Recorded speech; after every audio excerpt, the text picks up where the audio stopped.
نحمده ونصلي على رسوله الكريم اما بعد۔ آدمی نہیں سنتا آدمی کی باتوں کو، آدمی نہیں سنتا آدمی کی باتوں کو، پیکر عمل بن کر غیب کی صدا بن جا۔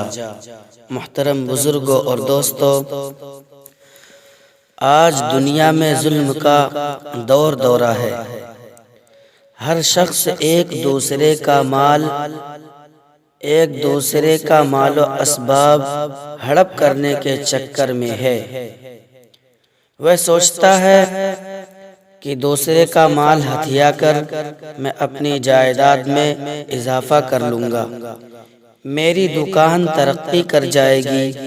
میری کھیتی باڑی بڑھ جائے گی، میرے بود و باش اور رہن سہن میں تبدیلی آ جائے گی۔ حالانکہ وہ یہ نہیں سوچتا ہے کہ دوسرے کا مال اپنے مال میں ملا کر، دوسرے کا کھیت اپنے کھیت میں شامل کر کے وہ اپنے آپ کو جہنم کی دہکتی ہوئی آگ کا مستحق بنا رہا ہے۔ وہ سمجھتا ہے کہ دوسرے کا کھیت غصب کر کے اس نے اپنے کھیت کی مقدار میں اضافہ کر دیا، حالانکہ حقیقت میں اس نے اپنے کھیت کی مقدار نہیں بڑھائی بلکہ اپنے لیے جہنم کے انگاروں کی مقدار بڑھائی۔ وہ بادر کیے ہوئے ہیں کہ دوسرے کے روپے پیسے نہ دے کر اس نے اپنے آپ کو ظاہری نقصان سے بچا لیا ہے، حالانکہ اس کی اس حرکت کی وجہ سے ابدی دنیا کا نقصان اس کا مقدر بن چکا ہے۔ وہ سوچتا ہے کہ دوسروں پر ظلم و زیادتی کر کے میں اپنے جاہ و حشم اور اقتدار میں اضافہ کر رہا ہوں، اپنا معیار زندگی بلند سے بلند تر کر رہا ہوں، حالانکہ اس کے یہ افعال دوزخ کے شعلوں کا لباس پہنا رہے ہیں۔ آج کا یہ انسان کس قدر نادان ہے، جن چیزوں کو وہ اپنے فائدہ کا سودا سمجھتا ہے وہ سراسر گھاٹے کا سودا ہے، مگر اسے سمجھ میں نہیں آتا۔ اسے دوسروں پر ظلم و زیادتی کرتے ہوئے لطف آتا ہے، وہ دوسروں کا مال ہڑپ کر کے خوش ہوتا ہے، وہ دوسرے کی جائیداد غصب کر کے اپنی عقل مندی کی داد حاصل کرنا چاہتا ہے اور بھول جاتا ہے کہ اس کی یہ حرکتیں کتنی خطرناک ہیں اور کتنا خوفناک ہے۔ وہ راستہ جس پر وہ چل رہا ہے، آج کا انسان عدالتوں کا سہارا لے کر مقدمات لڑ کے، جھوٹی سچی گواہیاں دلوا کر، رشوت کی تھیلیاں کھول کر دوسروں کی جائیداد کو اپنی بنا لیتا ہے،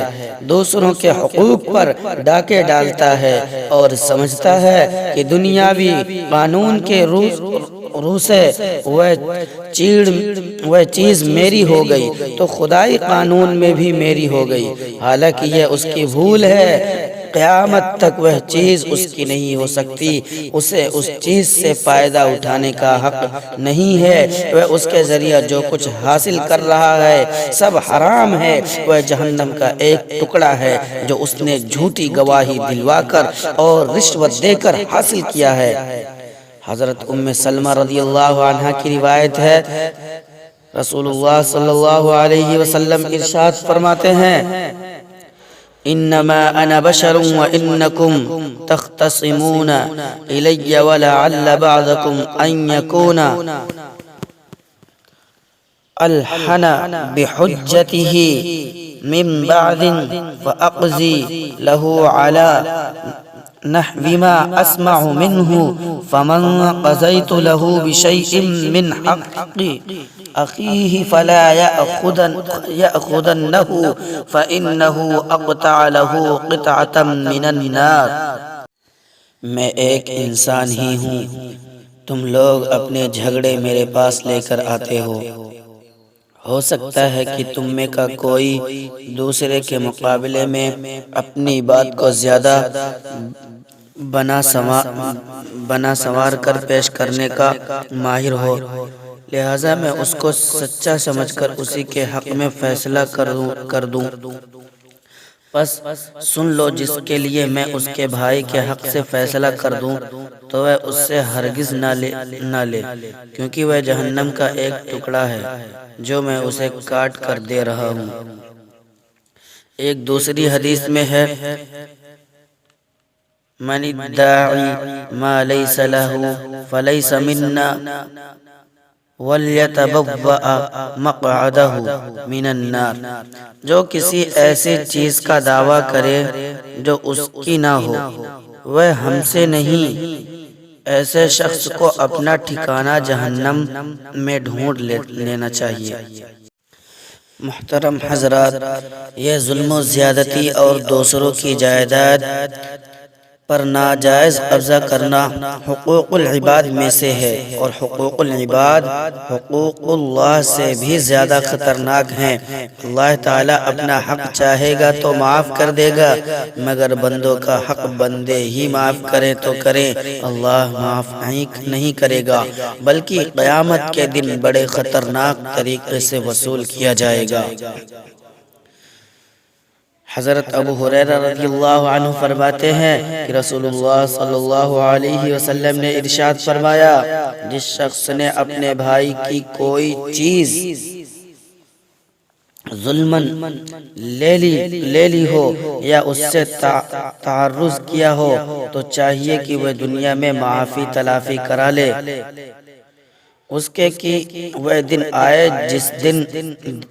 درہم و دینار نہ ہوں گے، اگر عمل صالح ہوگا تو اس سے اس کے ظلم کی مقدار لے لیا جائے گا، اور اگر نیکیاں نہ ہوں گی تو مظلوم کے گناہ ظالم کے اوپر لاد دیے جائیں گے۔ بھائیو، آج موقع ہے، ہم کو چاہیے کہ اس موقع کو غنیمت جانیں، ہم سے حقوق العباد میں جو کوتاہیاں ہوئی ہوں ان کی یہی معافی تلافی کرا لیں۔ ہم میں سے جس نے اپنے کسی دوسرے بھائی کی جائیداد خواہ وہ معمولی ہی کیوں نہ صحیح ظلماً لے لی ہو، وہ اسے واپس کر دے، اگر وہ بھائی زندہ نہ ہو تو اس کے ورثہ کو دے دیں، اگر بالفرض وارث بھی نہ ہو تو اسے صدقہ کر دے، لیکن بہرحال اسے اپنے پاس نہ رکھے، اور اللہ سے صدقہ دل سے اپنی اس غلطی کی معافی مانگے۔ اللہ غفور رحیم ہے، امید ہے کہ معاف کر دے گا۔ لیکن اگر آج ہم نے اس موقع کو غنیمت نہ جانا اور معافی تلافی نہ کی تو قیامت کے دن ہماری یہ ڈھیر ساری نمازیں، روزے اور حج و زکوٰۃ کام نہ آئیں گے، ہم خواہ وہاں نیکیوں کے انبار لے کر جائیں، مگر ان سے ہماری غلو خلاصی نہ ہوگی، ہماری یہ عبادات حقوق العباد کے سامنے بالکل بے حیثیت ہو کر رہ جائیں گی، اور ہمیں بے یار و مددگار چھوڑ دیا جائے گا۔ اس دن ہم سے زیادہ بے چارگی اور مفلسی میں کوئی نظر نہ آئے گا۔ حضرت ابو ہریرہ رضی اللہ عنہ سے مروی ہے کہ ایک دن رسول اللہ صلی اللہ علیہ وسلم نے صحابہ اکرام سے ارشاد فرمایا کہ اتدرون من المفلس، کیا تم جانتے ہو کہ مفلس کون ہے؟ صحابہ اکرام رضوان اللہ علیہم اجمعین نے عرض کیا، فینا یا رسول اللہ من لا درہم ولا متاع، ہم تو مفلس اسی کو سمجھتے ہیں جس کے پاس مال و متاع نہ ہو۔ حضور صلی اللہ علیہ وسلم نے فرمایا، میری امت کا مفلس وہ ہوگا جو قیامت کے دن بہت سی نمازیں، روزے اور زکوٰۃ وغیرہ لے کر آئے گا، مگر حال یہ ہوگا کہ کسی کو گالی دی ہوگی، کسی پر الزام لگایا ہوگا، کسی کا مال کھایا ہوگا، کسی کا خون بہایا ہوگا، کسی کو مارا پیٹا ہوگا، لہذا وہ بھٹا